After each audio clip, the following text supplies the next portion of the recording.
massive AFC South matchup here as the Houston Texans fly down to Nashville to take on Will Levis and the Tennessee Titans. The Texans coming off a shocking loss to the New York Jets where they just got absolutely decimated. It was a tough weather game, I would say as well, but still in general, the Texans just did not show up, and also too left very banged up. C.J. Stroud and Nico Collins both left hurt that game, so we will get into that. The Tennessee Titans flew down to Miami in Week 14 and walked away with a shocking W. Will Levis had his best game since his first game against the Atlanta Falcons here, led the Tennessee Titans on a final touchdown winning drive as well, where he was extremely intense, and I think he's going to be in Tennessee to stay for the long term as well. So we'll dive into that. But Ryan, I want to talk to you first here about the Houston Texans and some of the injuries that they're facing here. C.J. Stroud's in the concussion protocol, and also Nico Collins left the game with a calf injury. Tank Dell, as we know, already is out for the season with I think it was a broken ankle or just broken leg. I'll say broken leg. Well, their status definitely is going to have to be monitored throughout the week as well. But even then, let's say Nico Collins doesn't play, but C.J. Stroud's able to come back and play. How do you think the Texans can navigate this Tennessee Titans defense, who historically, under Mike Gribble, has always had a very good defensive front? Yeah, I mean, I think it's going to be interesting because C.J. Stroud is going to be out his top two weapons, and this offensive line is not the greatest. And part of the reason why they were able to get away with it was because people did have to have some respect for these weapons on the outside, but they're no longer there. And I think Mike Vrabel being out of that Belichick tree, I think Belichick is something ridiculous, like 50-3 against rookie quarterbacks, just because he's able to throw looks at them that kind of confuse them and put them in situations that they've never been in before and really get them to kind of make mistakes or hesitate. And Vrabel does a very similar job, I believe. And this defense always comes in ready to play, and they're always going to have a good game plan. So I think it'll be interesting to watch and see what this Titans defense is able to do. But like you said, the big thing to watch is going to be the injuries for the Texans here. This Texans defense is also really good. DeMeco Ryans one of the best defensive-minded head coaches in the league, and he's only been doing it for 13 games so far. We saw what he did with the 49ers defense last year, and he's doing a very similar thing with the Texans defense this year. And I don't know, if CJ Stroud doesn't go, I give the Texans very little hope. But if he does go, there's definitely a glimmer of hope there. So, well, I also think too, and then talking about other injuries, like they just get absolutely decimated overall. Will Anderson left the game in the fourth, not in the fourth quarter, with an ankle injury. He just left the game and didn't return. Blake Cashman and also Tavir Thomas as well, both left with hamstring injuries. And it's especially the hamstring injuries are the ones. It's like that's going to be tough. Definitely going to have to be in tough to monitor. Those are almost you have to nurse those more and probably miss more games than if you're going to concussion protocol. But go ahead. To add insult to injury there too, Dalton Schultz was just ruled out, or he was inactive for the. He's been inactive for a little while, yeah. So as well. It's not as big. I mean, Dalton Schultz is their number one tight end, but I think Brevin Jordan has done a good job as well replacing him. They both those tight ends just fit so well within that system when fully healthy as well. But now if they're going to be down Nico Collins and Tank Dell, and you got to rely on Robert Woods, Noah Brown, Xavier Hutchinson, and then to get on to see if CJ Stroud is playing. That'll just be interesting to watch. But then on the flip side, though, you look at Tennessee, and they technically are still in the playoff hopes. They are sitting at 5-8. They are 2 games back from everybody that's just in that log jam of teams that are sitting at 7-6. But if they're able to pull off a win here and then a couple other wins go their way, let's pull up their schedule here. But it's going to be tough. I think Will Levis is definitely. I mean, he's the guy of the future. Derrick Henry is his season is still dependent on how good that offensive line is. Like most running backs are, and that's one one area I definitely think they're going to improve on in the offseason, whether they make the playoffs or not. But they're sitting in a good spot here where they're going to be able to get any tackle that they want because right now they're picking late top 10 if the draft was today. Yeah. But then if they even continue up a little bit, they don't make the playoffs, go in that 13 to 15 range. Still looking at Marius Mims, J.C. Latham, Tuipulotu. Talise Fuaga. At least Fuaga. From Oregon State. I'm gonna have to practice that. I like him a lot. He's just extremely athletic and he's a guy that just doesn't make a lot of mistakes, and he's just a really good people mover. Anyways, that's a different conversation.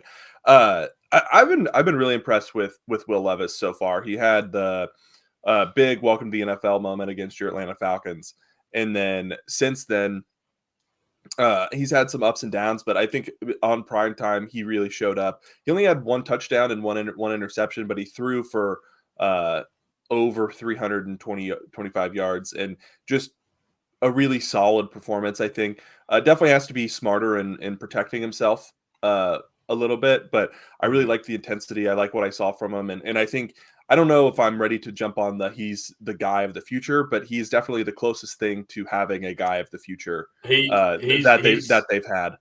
He's the guy of 2024, at least. Yeah, for sure. He's the guy of 2024, at least. I don't know. The thing that impressed me the most with Levis is his overall just control of the offense. Like I can go look at him, and then I look at like my Falcons with Desmond Ridder, and Ritter's shown like it's a 53-man team. He's the reason why we lose a lot of games, though. But he has Will Levis compared to Ridder and some of these other young quarterbacks. He seems to have, even from day one when they saw the Falcons, the thing I was most impressed with is just his overall command of the offense, like coming in, checking plays, calling audibles, reading defenses, calling out assignments. That part to me from day one has just been very impressive. And I think if he's doing that now, he's only going to keep getting better and improving in that aspect. I mean, him and DeAndre Hopkins have a connection. Also, too, maybe Hopkins is, you can make an argument, maybe Hopkins is making him look really good because Hopkins is I think, still one of the better receivers in the league. He just hasn't really had anybody to throw to him during his time in Nashville. But so I want to complain about the Patriots here for a second. The Patriots did not – I think they paid him 2 years, $30 million in Tennessee. Correct me if I'm wrong. The Patriots would not match that. The Patriots had all the opportunity to come in and do that. And like, he is still a true number one wide receiver in the league. That is a bargain. 2 years, $30 million for a guy like that. And so props to the Tennessee Titans for going out and getting their young quarterback a weapon.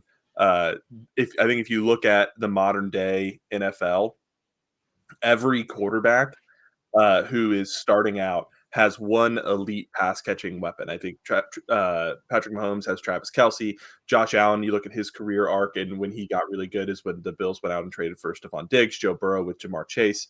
And just, I think you can go across the NFL and every elite quarterback has an elite weapon, and DeAndre Hopkins is still an elite weapon. So props to them for going out and making that signing.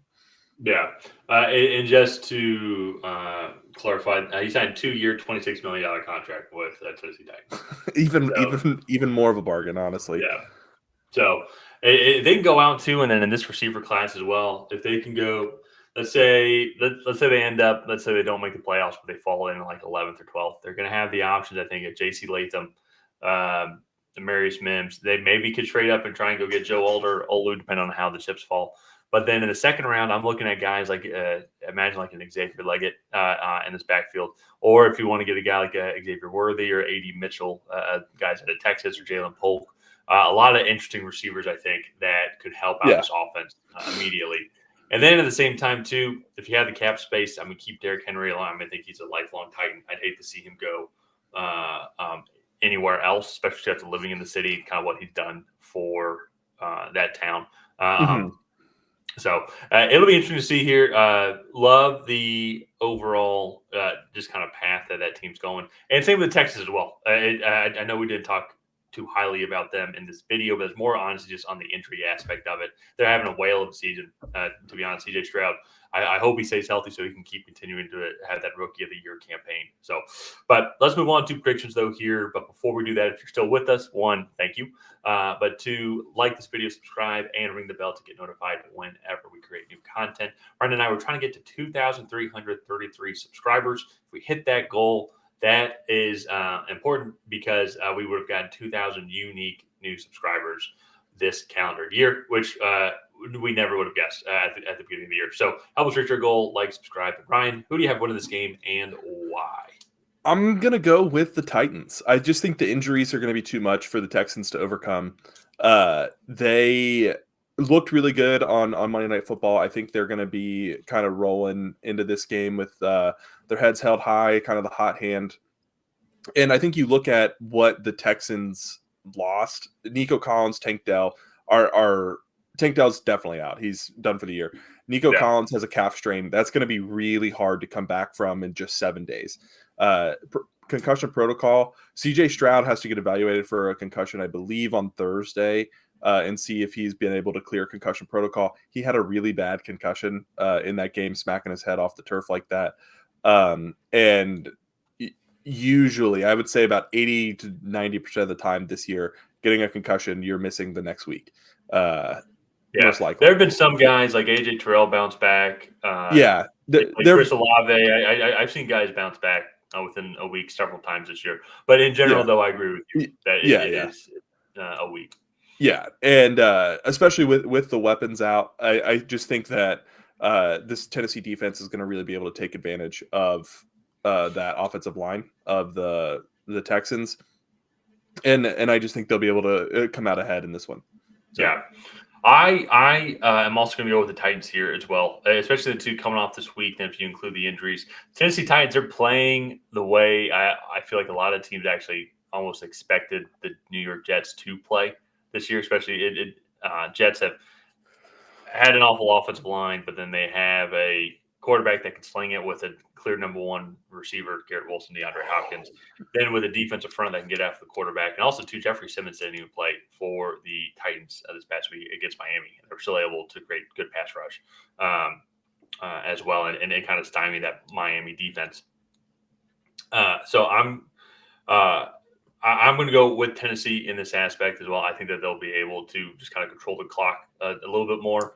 And then at the same time, as well, I think offensively, even if Stroud does play, I don't think Collins is going to be able to play. And then I just don't know if they're going to have the offensive weapons to really kind of exploit some of the weaknesses of this Tennessee Titans secondary. So I'm also going to go with the Tennessee Titans as well. Yeah. I just think the Titans, if there weren't all the injuries to the Texans, I would probably be picking them. But I think the Titans, they're playing well. DeAndre Hopkins and Will Levis clearly have a rhythm. Are in rhythm together.